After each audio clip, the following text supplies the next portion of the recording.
And we are checking back in with Quincy City Clerk Nicole Crispo for an update on the latest Board of License Commissioners meeting. And of course, we always talk elections too. Hi, Nikki. Hi, Joe. How are you? Great, great. Good to see you again. Thanks for You as checking well. in. It was a Sure. busy agenda. Things are really getting busy again this time of year. Yeah. We have some requests for Oktoberfest and things like that. Some nice fall entertainment outside. So, yeah, I know as we were just talking about, the weather is really cooperating for any kind of outdoor stuff, so it's great. it's been so beautiful. Nice to enjoy. Definitely. Did the full board show up? So I actually was off yesterday. So Jay Duca, the vice chair, chaired the meeting, and Joe Newton sat in assistant clerk on my behalf.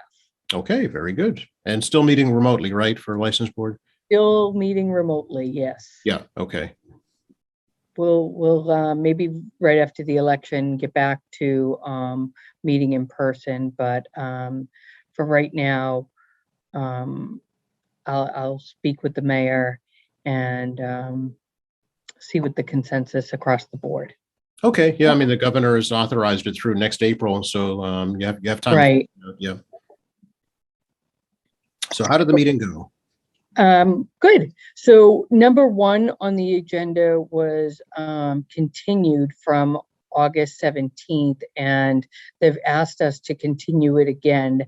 This is GB Holdings MA LLC doing business as GoPuff for an all alcohol beverage package store license. They're working some things out logistically and have asked us to put it on hold until a further date and have not given it to us yet.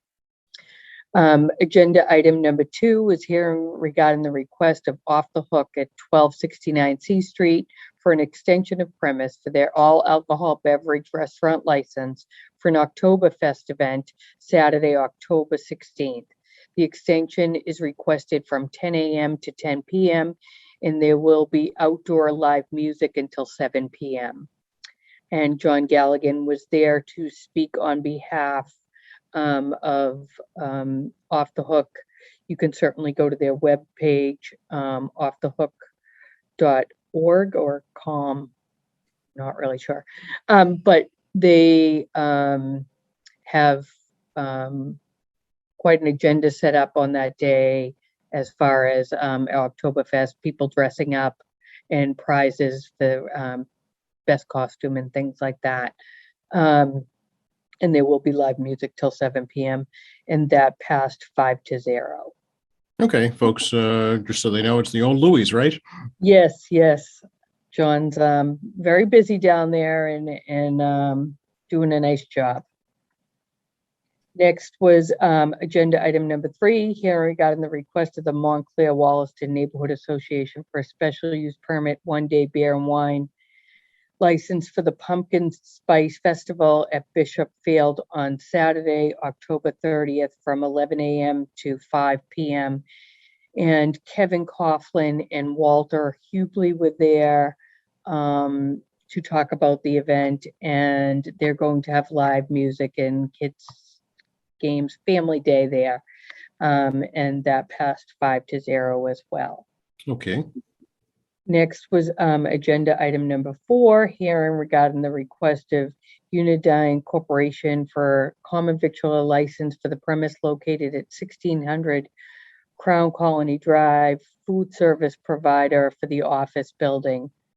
Amon Manley was there and spoke about just getting the certificate of transfer for the food in the cafeteria there at that building, and that passed 5-0, and that will be opening on November 15th under new ownership.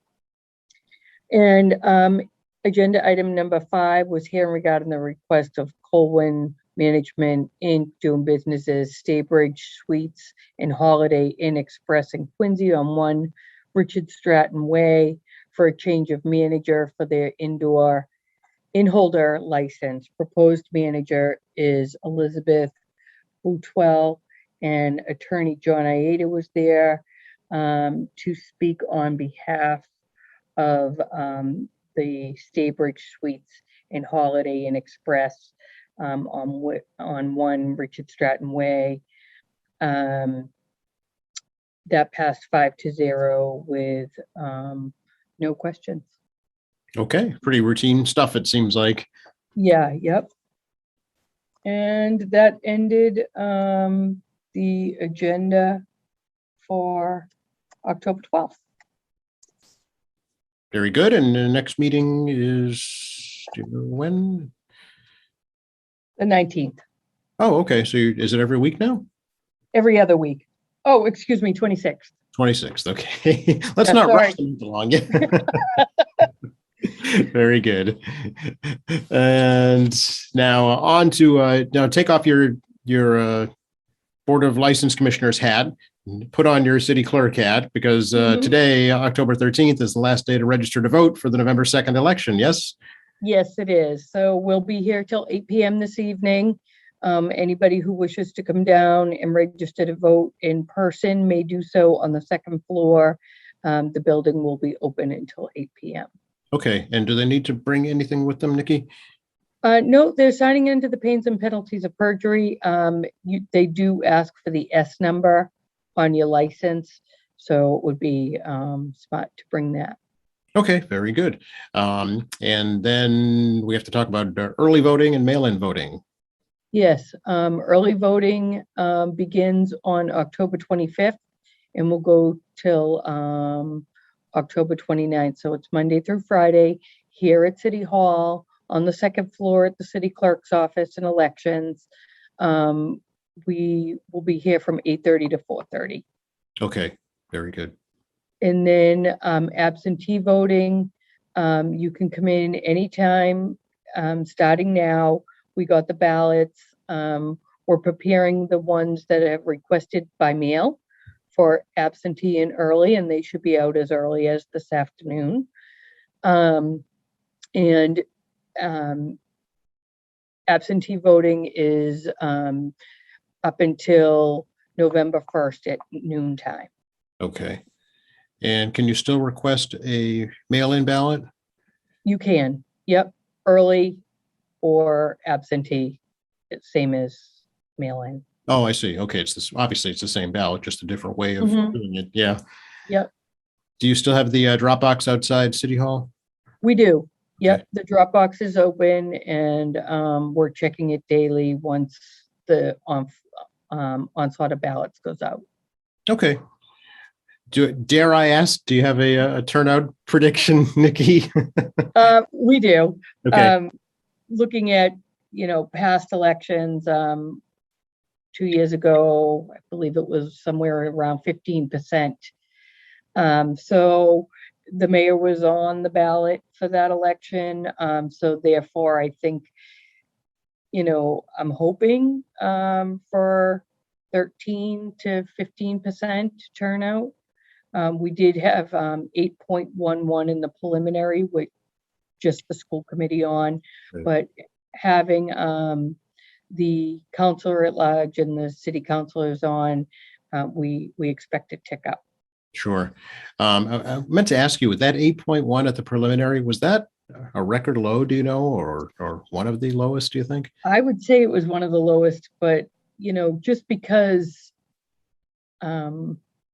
just the school committee was on it, I assume, and we were only taking one person out of the race. So Right. maybe that's why, that's the only thing I can justify, that maybe people were like, oh, well, it's just one, so. Yeah, and the timing was funny this year too, with the way Labor Day fell. People weren't expecting an election, I think, at that time. Yeah, and the weather has been so nice that people still want to be in the summer mode, I think. I think you're right about that. Yeah. We should remind folks, no changes in polling places, right? No. So the people that previously voted at Thousand Southern Artery will now be voting at the Clifford Marshall School. We've been working with Principal Ahern there, and the superintendent, his office, and trying to make everybody as comfortable as we can and as safe as we can. Okay, very good. And I'm sure already in your mind is next year's state elections next fall. It's a year will go pretty quickly. It certainly will. Yeah. Congratulations. Great accolades to you and your staff from the city council regarding the new precinct and ward map. And I understand that's all got the green light. It did, yes. So was so happy to present at the last city council meeting the new map for 2022. And from there, I took it up, the council letter up to the mayor, who signed it right away, and off to the state for a meeting there in front of the LEDRC, and that it passed there as well. So I'm not sure if there'll be any changes in the representative districts or the congressional districts yet, but as far as our wards go, in our precincts go, that's going to be our map for the next 10 years. Okay, very good. Anything else we should let folks know about right now? I think that's it. Okay, we'll catch up after the next license board meeting, if that's okay. That's great. Thank you. All right, thanks, Nikki. Good to see you. You too. Bye-bye. Bye-bye.